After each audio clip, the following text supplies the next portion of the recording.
Hi friends, welcome back to another freelance video series. So today I'll be sharing sa inyo 5 simple ways na ginagawa ko especially if I feel burnout. So pag sinasabi kong burnout, usually hindi naman dahil sobrang daming trabaho mo siguro. Sometimes you also feel so exhausted kasi sometimes there are projects na parang hindi pumapasok or hindi siya nag-move forward. So sometimes your scarcity mindset na parang hala, sana makuha ko tong project na to or kung hindi ko siya makuha, I will not be okay sa next month. So parang sometimes parang we tend to overthink. So ito yung list na I just want to share sa inyo na ginagawa ko in order to calm myself, or at the same time, it's a way for me to pause and breathe if I feel so overwhelmed, especially that, parang as a freelancer here in the Philippines, hindi mo alam kung ano yung magiging next, but sometimes parang we just have to reframe ourselves siguro sometimes na siguro it's a sign for us to pause. These are the simple ways na parang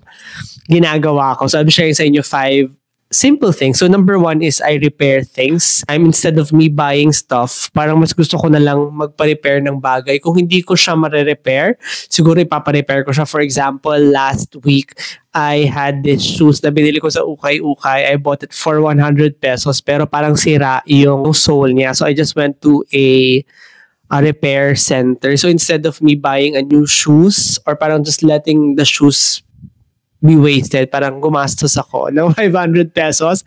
Medyo masakit siya, pero nung una ko siyang nakita, I was really like, parang, did I do the right decision? Pero parang, as time goes by naman, parang it was really a good investment for me to, instead of buying, I just repair stuff. Yun, siguro dito sa Pink House, instead of me buying new furnitures, ang ginagawa ko, I've just rearranged the areas sa bahay. Tapos kung meron akong feeling na kailangan ko na bilhin, parang nilalagay ko lang siya sa cart. Ginagawa ko rin yung pagre-repair by myself kasi parang it's so therapeutic na with me using my hands, siguro parang it's kind of therapeutic to repair din. Kunyari din, may butas yung mga damit ko, nagtatahi ako instead of buying new clothes. I hope it makes sense, no? So number 2 is, ito parang I pay my bills. I do fix my insurance. I fix my expenses kasi parang for me, a way for me to track then kung enough pa ba yung pera ko or parang if I'm good for the next 6 months is of course to track my expenses. Parang, di ba, most of the time, nagkakaroon tayo ng more anxiety kasi hindi natin chine-check yung pera natin. I don't wanna look at it. I don't wanna face the reality. Pero the more you face your expenses or parang you have to deal with your money, you are more nakakalma ka kasi yung okay, medyo nasusobrahan na sa ganitong way or parang ito na lang yung natitirang pera. So parang I have to balance things out. So instead of me eating out every Sunday, siguro I just have to reframe every next Sunday ako kumakain or treating myself. Tapos, last week, parang June na yung insurance ko. So, before getting the insurance, meron na akong savings. Alat na talaga yung pera ko na parang savings ko na siya na parang ibabayad ko na lang siya insurance.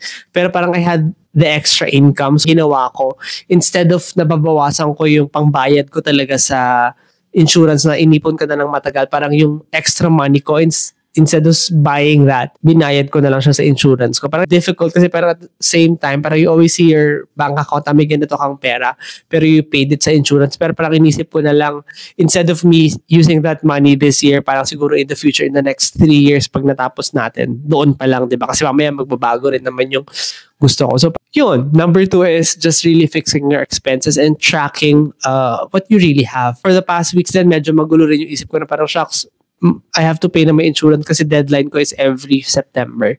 So yun, nabayaran naman. So hopefully, nakalma ako. And number 3 is, of course, connect with people. So as a freelancer, parang lagi ako nasa bahay, or stuck in my house or stuck with my computer. So parang it's also good way for you to go out and reconnect with people that matters to you. So for example, yung brother ko, he had a work here in Manila. So I was able to talk and did catch up with him. At the same time, I also vented out my feelings, yung worries ko. I also had to listen to his stories. So parang it's a good way for me to reconnect with people then. Okay, hindi lang ako yung nakakaranas ng ganitong feeling na parang you connect with people that you trust. Kasi sometimes when we talk to people, they help us reframe the situation na parang feel natin sa bad situation. Pero when they're there, they listen to you. Tapos pag when you also vent out your feelings, may aha moments ka na parang, oo nga no, ganito siya, pero may magagawa pa. So those are good ways na I think nakakatulong din sa akin and hopefully makatulong sa inyo. And number 4 is of course, treat yourself. Tapos parang ang weird nung feeling na parang sabi ko, don't buy. It's also nice to treat yourself na hindi rin material things. So for example, ako, I really wanted to do a massage.